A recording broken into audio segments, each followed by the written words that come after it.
রাসূল সাল্লাল্লাহু আলাইহি ওয়াসাল্লাম বললেন, ফাত্তাকুদ দুনিয়া ওয়াত্তাকুন নিসা, তোমরা মহিলা থেকে বেঁচে থাকো, পৃথিবী থেকে বেঁচে থাকো। মহিলা যেমন মানুষকে বিপদে ফেলতে পারে, পৃথিবীর টাকা পয়সা মানুষকে বিপদে ফেলতে পারে, এই কথাই ঠিক। তাই তিনি বললেন, পৃথিবী থেকে বেঁচে থাকো। না বুঝে পৃথিবী উপার্জন করে নইলে তোমাকে ধোকায় ফেলে দিবে।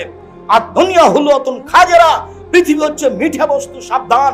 একলহল বারল ফাজর, ভালো মানুষও খায়, মন্দ মানুষও খায়, অতএব বিবেচনা করে খাও।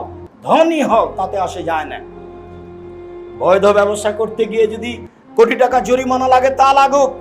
স্টিমার এসে চট্টগ্রামে থেমেছে, যদি আজকে মাল নামাতে পারি তাহলে জরিমানা লাগবে না, আর যদি কালকে নামে তাহলে রাতে 50,000 টাকা জরিমানা লাগবে সকালে। কিন্তু যার সিগনেচারে নামবে, আমি বলছি একটু সিগনেচার করে দেন, ও বলছে 50,000 টাকা লাগবে। আপনি দিয়ে করেন, আপনি তখন মাজলুম, কোনো সমস্যা নেই। আমার ব্যবসা বৈধ ছিল, ঠিক মতো এসেছে, কিন্তু ও সিগনেচার দেবে না, ও জালেম, আমি মাজলুম, ও ধরা খাবে, আমি ধরা খাবো না। আমার পৈতৃক সম্পত্তি খাজনা দিতে গিয়ে আমার কাছে বেশি টাকা নিচ্ছে, নইলে আমার পৈতৃক সম্পত্তি হারিয়ে যাবে। আমি মাজলুম, যে নিচ্ছে সে জালেম, জবাবও দিবে। আপনি টাকা দিয়ে পৈতৃক সম্পত্তি রক্ষা করেন, তখন আপনি জালেম নন, তখন আপনি মাজলুম। সম্মানিত দিনী ভাই বোন, বিবেচনা করেই উপার্জন করতে হবে, নইলে পরকাল হারাবে। আনাস রাদিয়াল্লাহু তাআলা আনহু বলেন, রাসূল সাল্লাল্লাহু আলাইহি সাল্লাম বলেছেন, মনে রেখো 4টা জিনিস আছে, যদি তোমার থাকে তাহলে তোমার সবকিছু আছে, মনে রেখো। আর এই 4টা যদি না থাকে তাহলে তোমার সবকিছু হারিয়ে গেছে, এটা মনে রেখো। 4টার একটা হচ্ছে ইফাতুন ফি তাওমাতিন, বৈধ রুজি। বৈধ রুজি যদি থাকে সবকিছু আছে, ইহকাল আছে, পরকাল আছে। আর যদি বৈধ রুজি না থাকে তাহলে সব হারিয়ে গেছে, ইহকালও গেছে, পরকালও গেছে। বলছিলাম সম্মানিত দিনী ভাই বোন, বৈধ রুজি, রুজি যদি অবৈধ হয় সবকিছু হারাবে, এই কথাই ঠিক। জাবের রাদিয়াল্লাহু তাআলা আনহু বলেন, রাসূল সাল্লাল্লাহু আলাইহি সাল্লাম বলেছেন, কুল্লু লাহমিন নাবাতা মিনাস সুহতে কানাতিন নারা আওলা বিহি, যেই শরীর হারাম উপায়ে বাড়ে তার জন্য জাহান্নাম যথেষ্ট। রাসূল সাল্লাল্লাহু আলাইহি সাল্লাম বলেন, লা ইয়াদখুলুল জান্নাতা জাসাদুন গুযিয়া বিল হারাম, যেই শরীর হারাম উপায়ে বড় হয় সেই শরীর জাহান্নামে যাবে। রাসূল সাল্লাল্লাহু আলাইহি সাল্লাম বলেন, হারামাল্লাহুল খামরা ওয়া সামানাহা, আল্লাহ তাআলা মদ হারাম করেছেন, তার ক্রয় বিক্রয় হারাম করেছেন। ওয়াল খিনজির ওয়া সামানুহু, শুয়োর হারাম করেছেন, তারা ক্রয় বিক্রয় হারাম করেছেন। ওয়াল মাইতাতা, মরা প্রাণী হারাম করেছেন, তার ক্রয় বিক্রয় হারাম করেছেন। ওয়াল আসনামা, পুতুল হারাম করেছেন, পুতুল বাড়িতে রাখবেন না, সেটা প্লাস্টিকের হোক, যেটাই হোক না কেন, সেটা কাগজের হোক, পলিথিনের হোক, পুতুল যেন কোনো প্রকার আপনার বাড়িতে না থাকে, তার আপনি ব্যবসা করবেন না। এর যত পথ পন্থা আছে সব হারাম। রাসূল সাল্লাল্লাহু আলাইহি সাল্লাম বললেন, লা তাবিউল কায়না, গান বাজনা বাদ্যযন্ত্রের মাধ্যম ক্রয় করিও না, বিক্রয় করিও না। ওলা তাস্তারুহুন না, গান বাজনা বাদ্যযন্ত্রের মাধ্যম ক্রয় করো না। ওলা তুআল্লিমুহুন না, তোমরা গান বাজনা বাদ্যযন্ত্র শিখিয়ে দিও না। হেডমাস্টারের হেডমাস্টারই চলে না গান বাজনা বাদ্যযন্ত্র ছাড়া। রাসূল সাল্লাল্লাহু আলাইহি সাল্লাম টোটালি না করে দিলেন। তারপরে তিনি বললেন, সামানুহুন না হারাম, এর মাধ্যমে যত পয়সা উপার্জন হবে সব হারাম। টাকা ছিল আপনার পৈতৃক সম্পত্তি বিক্রি করা, ওই যে দোকানে টাকা, আপনি সারা রাত সারাদিন চেষ্টা করে ব্যবসা করছেন, কিন্তু দোকানে টিভি ল্যাংটা মেয়ে নাচে, সবকিছু হালাল ছিল, ওর কারণে হারাম হয়ে গেল। আপনি হয়তো বা বুঝতে পারছেন না। রাসূল সাল্লাল্লাহু আলাইহি সাল্লাম এভাবে বলেন। সম্মানিত দিনী ভাই বোন, হারামের সবচেয়ে বড় পথ হলো সুদ। যতগুলি হারামের পথ রয়েছে তার সবচেয়ে বড় পথ হলো সুদ। সুদ দিয়ে আপনার জীবিকা নির্বাহ বিভিন্নভাবে হারাম হবে, তবে আপনি যেখানে নিরুপায় সেটা ভিন্ন কথা। আল্লাহ তাআলা বলেন, ইয়ামহাকুল্লাহু রিবা ওয়ায়ুরবিস সাদাকাত, আল্লাহ দানের পয়সাকে বাড়িয়ে দেন আর সুদের পয়সাকে কমিয়ে দেন।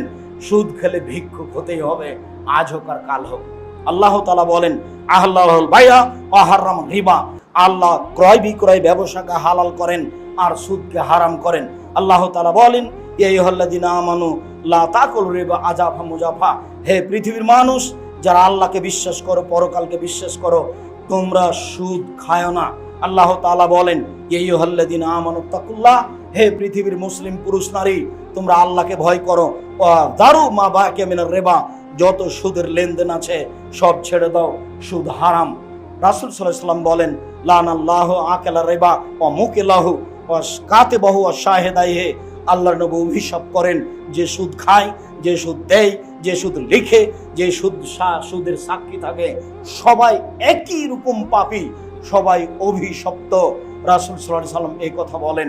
রাসূল সাল্লাল্লাহু আলাইহি সাল্লাম বলেন, দিরহাম রিবা ইয়াকুল রাজুল আলাম আসাদু মিন সিত্তাতি সালাসিনা জিনিয়া, কেউ যদি জেনে শুনে 1 টাকা সুদ খায়, 36 বার জেনা করে যত পাপ হবে, 1 টাকা সুদ খেলে তার চেয়ে বেশি পাপ হবে। সুদেরই পাপ এমন একটা পাপ যার ভাষা যেভাবে উল্লেখ হয়েছে, আল্লাহর নবী আর কোনো পাপের ভাষা এভাবে উল্লেখ করেননি। জানেন কি পৃথিবীতে সবচেয়ে বড় পাপ কোনটি? পৃথিবীতে সবচেয়ে বড় পাপ শিরক, কিন্তু তার ভাষা এরকম নয়। জানেন কি পৃথিবীতে দ্বিতীয় মহাপাপ কি? পৃথিবীতে দ্বিতীয় মহাপাপ হলো পিতামাতার অবাধ্য চলা, তবে তার ভাষা এরকম নয়। জানেন পৃথিবীতে তৃতীয় মহাপাপ কি? পৃথিবীতে তৃতীয় মহাপাপ হলো মিথ্যা সাক্ষী দেওয়া।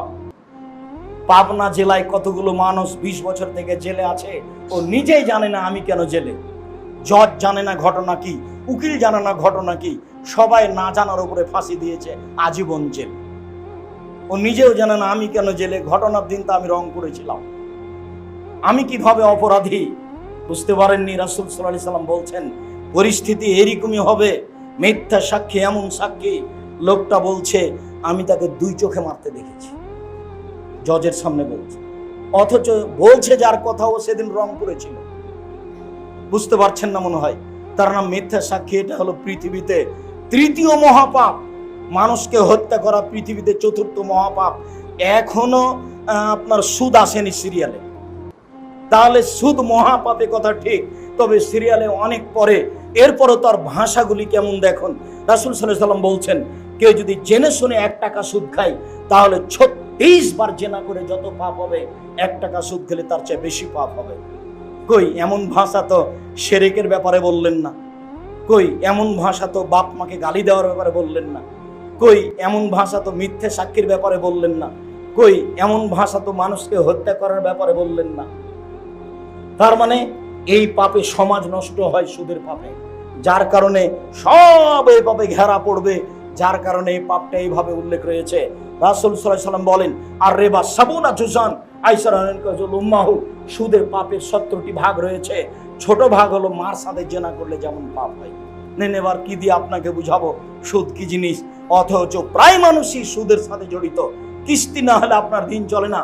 আপনাকে আমি ভিক্ষা করে খেতে বলিনি, তবে ভিক্ষা করে খাওয়া যায়, কিস্তি তোলা যায়। আমি কোনোদিন কাউকে ভিক্ষা করে খেতে বলিনি। ভিক্ষা করা কাজ ভালো নয়, কেননা ওটা এভাবে নিতে হয়। কোনটা? বাড়ি থেকে বের হবেন তার আগে মাকে বলে দিবেন, বোনকে বলে দিবেন, স্ত্রীকে বলে দিবেন, শোনো বাড়ি থেকে বের হওয়ার সময় আমার পকেটে 50টা খুচরা টাকা দিও, 10 টাকা 20 টাকা দিও। ভিক্ষুক চাইলে খালি দেখি 500 টাকা নোট, তখন বলি মাফ করো, মাফ করো। ও কত অপরাধ করেছে, দিন রাত মাপ চাচ্ছেন কেন? এত হিসাব কেন? আজ থেকে অনুরোধ জানাচ্ছি, আর কোনোদিন বাড়ি থেকে বের হবেন না খুচরা টাকা ছাড়া। পকেটে যেন খুচরা টাকা থাকে জরুরি ভাবে। এই যে একটু পরে কোটাটা সামনে দিয়ে ঘুরবে, তখন দেখবেন যে গোটা টাকা আছে 500 টাকা, কেমনে দিই? তখন ধীরে কোটাটা পাশে করে দিবেন, দিতে পারবেন না কিছু। কেন? বের হওয়ার সময় 10টা টাকা পকেটে ছিল না, 20টা টাকা 50টা টাকা পকেটে ছিল না। জরুরি অনুরোধ, শুধু অনুরোধ নয়, আপনি দিনী ভাই হিসাবে জরুরি আদেশ আপনার স্ত্রীকে বলে দিবেন, আপনার মাকে বলে দিবেন, আপনার বোনকে বলে দিবেন, শোনো আমি যখন বের হবো ব্যাগটা হাতে করে, তখন আমার পকেটে 50টা 200টা একটা খুচরা টাকা দিয়ে দিও। যত ফকির আসবে আমি যেন 10টা টাকা দিতে পারি। মসজিদে যখন এটা কোটাটা আমার সামনে দিয়ে যাবে, তখন যেন আমি 20টা 50টা টাকা দিতে পারি। আর জামিয়া সালাফিয়া তো আছেই।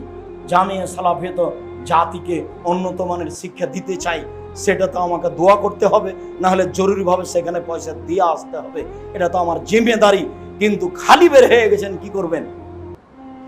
কোনোদিন খালি বের হবেন না। আমার মা বলতো, যখনই বাড়ি থেকে বের হতাম তখন বলতো কিছু খুচরা টাকা নিয়েছো? কেন আম্মা?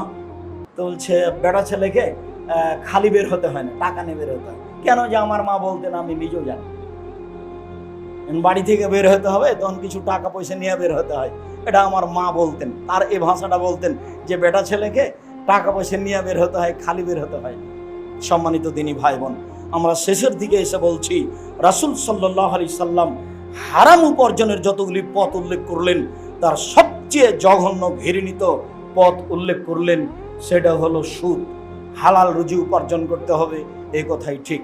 জীবন বাজি রেখে হালাল রুজির উপার্জনের চেষ্টা করতে হবে যে কোনো মূল্যে।